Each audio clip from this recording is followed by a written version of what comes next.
Occasion ఏదైనా location ఎక్కడైనా తెలుగువారి వేడుక అంటే ఆలివ్ మిఠాయి ఉండాల్సిందే. Welcome to Suman TV. సాధారణంగా నా వెనకాల మీరు ఫోటో చూడంగానే మళ్ళీ వచ్చిందిరా జ్యోతి మల్హోత్రా గురించి చెప్తాడు తిరుమల రెడ్డి అనుకోవచ్చు. కానీ జ్యోతి మల్హోత్రా గురించి ఇన్వెస్టిగేషన్‌లో రోజుకొక కొత్త పాయింట్ బయటకొస్తుంది. పోలీసులు ఆమె మాట్లాడుతున్న తీరు చూసి అవాక్కైపోతున్నారు హర్యానా పోలీసులు. ఎన్ఐఏ, ఇంటెలిజెన్స్ అంతా ఇప్పుడు ఆమె ఏదైతే హర్యానాలో పోలీస్ స్టేషన్‌లో ఉందో పోలీస్ స్టేషన్ చుట్టూ తిరుగుతోంది. ఎందుకంటే జ్యోతి మల్హోత్రా చెబుతున్న మాటలు అంత భయాన్ని కలిగిస్తున్నాయి. ముఖ్యంగా ఈ దేశానికి ఇట్లాంటి ద్రోహులు ఉన్నారా, ఈ దేశంలో పుట్టారా అటువంటి ద్రోహులు అనే భావన కలుగుతోంది. ఆమె నుంచి ఇవాళ అందుతున్న మొదటి సమాచారం ఏందో తెలుసా? జ్యోతి మల్హోత్రాని ఐఎస్ఐ చాలా డైరెక్ట్గా రిక్రూట్ చేసుకుంది.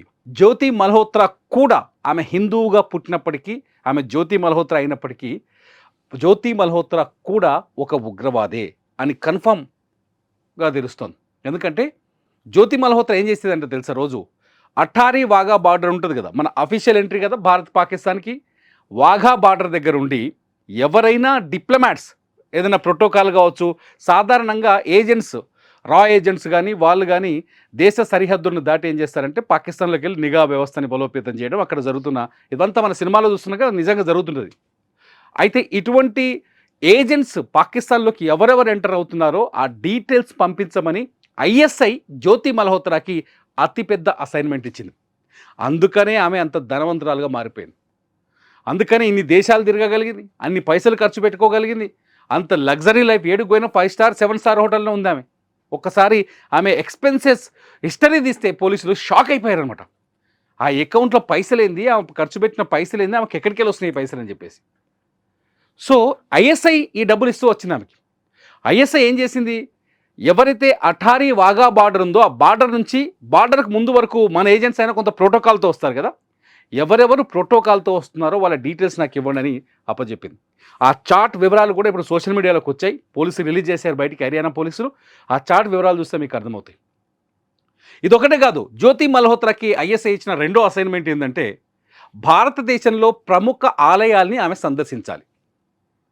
ఆలయాల్ని సందర్శించి ఆ ఆలయాల్లోకి సంబంధించిన 360 డిగ్రీస్ వీడియోస్ రికార్డ్ చేయాలి. వాటి సమాచారాన్ని తెలుసుకోవాలి, అక్కడ సెక్యూరిటీ వ్యవస్థల గురించి తెలుసుకోవాలి. ఆ డేటా అంతా ఐఎస్ఐ అందిస్తే ఐఎస్ఐ దాన్ని దగ్గర పెట్టుకొని భారత్పై దాడికి కుట్ర చేస్తుంది, లేకపోతే ఆలయాలపైన దాడికి కుట్ర చేస్తుంది. ముఖ్యంగా హిందూ ఆలయాలని టార్గెట్ చేసి జ్యోతి మల్హోత్రాని హిందూ ఆలయాలని విజిట్ చేసే విధంగా ఒక కొత్త ప్లాన్ గీసింది ఐఎస్ఐ అనేది ఇవాళ ఆమె విచారణలో బయటపడుతున్న విషయం. ఎంత ప్రమాదకరం చూడండి. మూడో టాస్క్ ఏంటంటే జ్యోతి మల్హోత్రాకి తనలాగా ఎవరైతే యూట్యూబర్స్ ఉంటారో, ట్రావెలర్స్ ఉంటారో, ట్రావెలింగ్ వీడియోలు చేసే యూట్యూబర్స్ ఉంటారో వాళ్ళని వెతికి పట్టుకొని వాళ్ళని ఈ ముసుగులోకి లాగడం. అంటే ఐఎస్ఐకి పరిచయం చేసి వాళ్ళకి డబ్బులు ఇప్పించి వాళ్ళ ద్వారా డబ్బులు ఇచ్చి రిక్రూట్ చేయటం. అంటే ఇంకొక గూఢాచారిని రిక్రూట్ చేయటం జ్యోతి మల్హోత్రాకి ఇచ్చిన మూడో అసైన్మెంట్. అంటే ఫస్ట్ అటారీ బార్డర్ నుంచి ఎవడెవడు వస్తున్నాడో ఏజెంట్స్ గుర్తించడం. రెండోది వచ్చేసి టెంపుల్స్, ఇండియాలో ఉన్న హిందూ టెంపుల్స్ని, ప్రముఖమైన హిందూ టెంపుల్స్ని ఐడెంటిఫై చేయడం. మూడోది వచ్చేసి యూట్యూబర్స్ కానీ లేకపోతే ఇన్ఫ్లుయెన్సర్స్ కానీ వీళ్ళని రిక్రూట్ చేయటం ఐఎస్ఐకి. పాకిస్తాన్ నేరుగా యుద్ధం చేయదు, అదే జరుగుతుందిరా. పాకిస్తాన్ దొంగ యుద్ధమే చేస్తుంది, అదే చేస్తుంది. ఏం చేసింది? నిజంగా ఇప్పటికూ ఎన్ఐఏ కానీ లేకపోతే మన ఇంటెలిజెన్స్ కానీ చాలా స్పష్టంగా చెప్తుంది. ఎప్పుడైతే జ్యోతి మల్హోత్రా పహల్గాం వెళ్ళి ఆ వీడియోలు రికార్డ్ చేసిన తర్వాత పాకిస్తాన్ కూడా వెళ్ళింది. పహల్గాం వీడియోస్ రికార్డ్ చేసిన తర్వాత పాకిస్తాన్కి వెళ్ళింది. అక్కడ ఐఎస్ఐ వాళ్ళతో మాట్లాడింది అధికారికంగా. అంతేకాదు ఐఎస్ఐ ఏజెంట్స్తో ఆమె టచ్లో ఉన్న వాట్సాప్ చాట్ డీటెయిల్స్ కూడా బయటకు వచ్చేసాయి. అంటే జ్యోతి మల్హోత్రా ఎంత ప్రమాదకరంగా మారిందో చూడండి. నేను అనుకున్న ఒక స్టోరీలో నేను చెప్పాను, జ్యోతి మల్హోత్రా ఎవరైతే ఈమె టెర్రరిస్టులకు సపోర్ట్ చేసింది, గూఢచర్యం చేసిందో వెళ్ళిపోయిందో, ఇక దేశంలో ఉన్న మిగతా ఇన్ఫ్లుయెన్సర్లు అందరినీ ఇవాళ విచారించాల్సిన పరిస్థితి ఏర్పడుతుంది. వాళ్ళు సమాజం కోసం చేయొచ్చు, ప్యాషన్తో పనిచేయచ్చు, ఇంట్రెస్ట్గా పనిచేయచ్చు, అయినప్పటికీ కూడా వీళ్ళు ఏం చేస్తున్నారో అనేది ఎంక్వైరీ చేయాల్సిన పరిస్థితి ఏర్పడింది. వాళ్ళ సోషల్ మీడియాలో పుట్టగొడుగు లాంటి ఛానల్స్ ఉన్నాయి. వీళ్ళందరూ ఏం చేస్తున్నారు బయటకు వెళ్ళి వీడియోలు చేస్తున్నారు, లేకపోతే ఇటువంటి ఉగ్రవాద కార్యకలాపాలకు పాల్పడుతున్నారు. ఈ మధ్యలో మనమే చూసాం బెట్టింగ్ యాప్స్.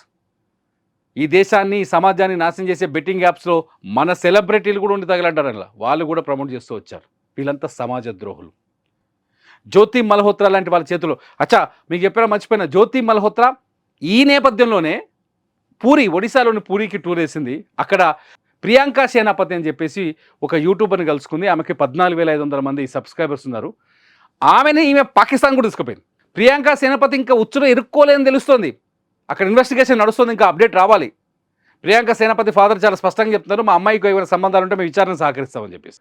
అంటే ప్రియాంక సేనాపతి లాంటి వ్యక్తుల్ని ఐడెంటిఫై చేసి వాళ్ళకి డబ్బు ఎరవేసి వాళ్ళని పాకిస్తాన్ టూరిజం తీసుకెళ్ళి అక్కడ ఐఎస్ఐ తో పరిచయాలు ఏర్పాటు చేసి వాళ్ళకి డబ్బులేసి వాళ్ళ ద్వారా ఈ దేశ రహస్యాల్ని పంపించడం అనేది జ్యోతి మల్హోత్రా ముందున్న టాస్క్. ఎంత సిగ్గులేని ఇంకో విషయం ఏం చెప్పనా, అస్సలు భయపడట్లేదట పోలీసులు అడుగుతుంటే. నాకు వాక్ స్వాతంత్రం ఉంది, నన్ను ఎట్లా ప్రశ్నిస్తారు మీరు అంటుందండి పోలీసుల్ని. ముదిరిపోయిన మాటలే కదా ఇవి. ఈ దేశంలో 26 మంది అమాయకులు అన్యాయంగా చనిపోతే, ఉగ్రవాదులు వచ్చి పహల్గామ్లో అన్యాయంగా చంపేస్తే జ్యోతి మల్హోత్రా కూడా వీడియో రిలీజ్ చేసింది వాటి మీద. మనం కాశ్మీర్కు వెళ్ళాలా వద్దా అని ఆలోచించుకోవాలి అని. అంటే ఈ దేశాన్ని నాశనం చేయాలనే ఆలోచన జ్యోతి మల్హోత్రా బ్రెయిన్లో చాలా స్పష్టంగా ఉంది. ఇటువంటి జ్యోతి మల్హోత్రాలు ఇంకా చాలామంది ఉన్నారు. ఇప్పటికో 11 మంది దొరికారు. ఇప్పుడు మొత్తం ఇంటెలిజెన్స్ వ్యవస్థ అంతా, కౌంటర్ ఇంటెలిజెన్స్ మొత్తం అంతా ఈ ఇన్ఫ్లుయెన్సర్ల మీద పడ్డది. గుర్తుపెట్టుకోండి, ఈ దేశానికి మీరు ద్రోహం చేస్తే, ఈ దేశానికి మీరు ఏమాత్రం ద్రోహం చేస్తే, బెట్టింగ్ యాప్స్ని మేము భరించలేకపోతున్నాం, ఈ దేశాన్ని మీరు ద్రోహం చేస్తే మిమ్మల్ని దేశం క్షమించదు. మీరేం చేస్తారో చెప్పండి ప్రేక్షకులుగా. ఇటువంటి దేశద్రోహుల్ని మీరేం చేస్తారో ఈ వీడియో కింద కామెంట్ చేయండి. చూస్తూనే ఉండండి సుమన్ టీవీ.